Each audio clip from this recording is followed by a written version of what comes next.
Hey, what's going on guys? Welcome to the channel, and today I'm going to be installing this Perrin 25mm sway bar for the back. As far as I know, for these cars it's kind of a waste of money to get the front sway bar because it's already pretty stiff. Kind of was an easy choice for me. It's got polyurethane bushings, it's much harder than stock. Also went with these white line connecting rods or links. I'm not going to go into detail on how to install this. There's plenty of videos online, but I definitely want to make like an in-depth review of it, like how it feels, different driving situations, especially like daily driving. People who don't track their cars. I don't really track my car at all, so for me it's all about daily driving. Like maybe occasional twisty road here and there. With a stiff sway bar, the back reacts to the front much quicker, so you don't have to turn as much. The car will follow immediately. And at the same time, like when you go to too stiff of a sway bar, it can actually throw out the back easier, so you get more oversteer, which is not a big deal, if you're used to like rear wheel drive cars. So I want to see how that feels too.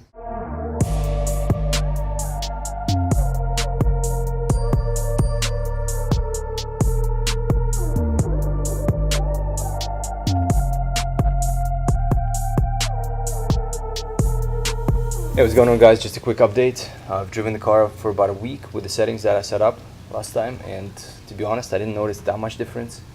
I was hoping for a more very drastic night and day kind of difference, but it wasn't that. So basically the links that connect the sway bar to the arms, they need to be shortened because the car is lower. If you're riding on stock height, then you match the links to the stock arms or links. But if you lower the car, obviously the sway bar naturally goes up, the little arms that stick out. As you lower it, they go up, so you need to compensate for that, and you shorten the linkage. I kind of was expecting it to be really sharp, like when you turn the wheel, the rear just follows right away. It's not like that at all. Like you can tell there's a difference, but it was very subtle. I'm gonna adjust it right now, basically bring the linkage a little bit shorter, and as you can see, it's perfect for the middle setting of the sway bar. But as you move this part, like to the stiffest or softest, this angle changes. 2 bushings on the one side and nothing on the other. Just make sure you tighten the nuts on top and bottom. And this is maxed out pretty much, as short as it can go.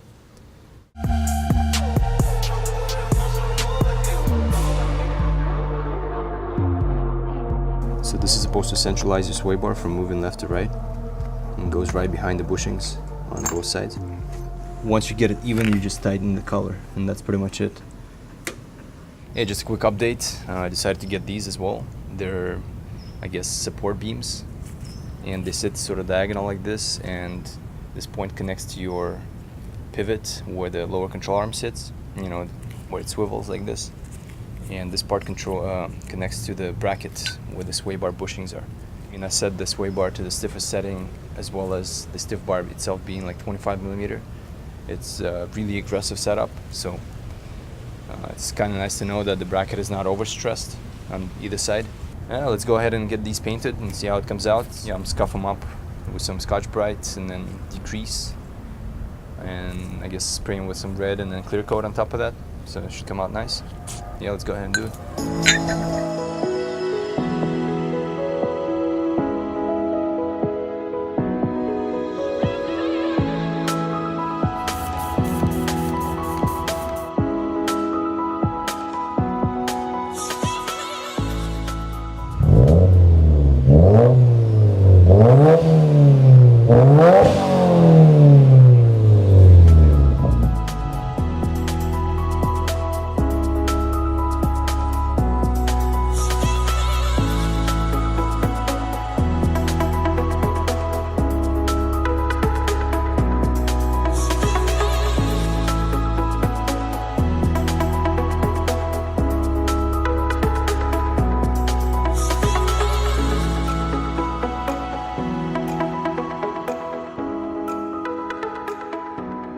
So not sure if you guys can see from the video, but the car stays flat in pretty much every situation, be it on the freeway when you're changing lanes, or like on the curvy road when you're taking corners really sharp, throwing it in. So I feel like the front sway bar can't keep up with the back one now, and it feels a little bit flimsy, it feels a little bit soft. I feel like the natural next step would be, of course, getting a front sway bar. At the very least, I want to change the linkage that connects the sway bar and shorten that. I was worried that they're going to throw the back out when you take in a corner with it being set on the stiffest setting, but it's not the case at all. It's actually really, really awesome the way it feels. Like I actually tried to throw the back out, and just like it grips all the time. It's pretty cool. No negatives really. Has not affected anything at all as far as like driving, you know, hitting bumps, rough roads. And the installation was super, super easy. Basically the trick is either drop your exhaust or you drop the lower control arms. So since I was doing the linkage anyway, I dropped the lower control arms. So of course you got to take the wheels off. The linkage is super easy to install, as you can see in the video. Get the stiffest you can, like 25 millimeter. Don't go for anything thinner. You can always dial it back on the, you know, on the holes where you mount the linkage. Definitely get the white line locking collars. That helps with eliminating the movement of the sway bar left and right. So there's about, I think, at least half an inch of travel, and the locking collars definitely eliminate all that. So definitely recommend that. Go for the stiffest and set it to the stiffest setting and enjoy. You know, any driving situation, especially like on the freeway, I mean, it still surprises me. I've had it for, let's see, a couple of weeks now, and it still surprises me when, like, I change a lane really sharp, or let's say I need to dodge something on the road, like a pothole or something. It's pretty incredible how quickly the car reacts to your steering input. Like, the second you turn it, it's just so solid and so sharp in the back. It just turns, you know. So getting the sway bar also made me realize how much the stock seats suck.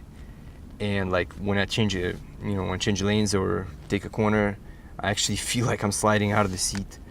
And what I did actually with the seat, it's a stock seat base model, and what I ended up doing was I took the springs out that hold the cushioning on the back, you know, behind the fabric, and that helped a lot because it actually is able to absorb you into the seat deeper, and you definitely feel the difference. I highly recommend that. Free mod.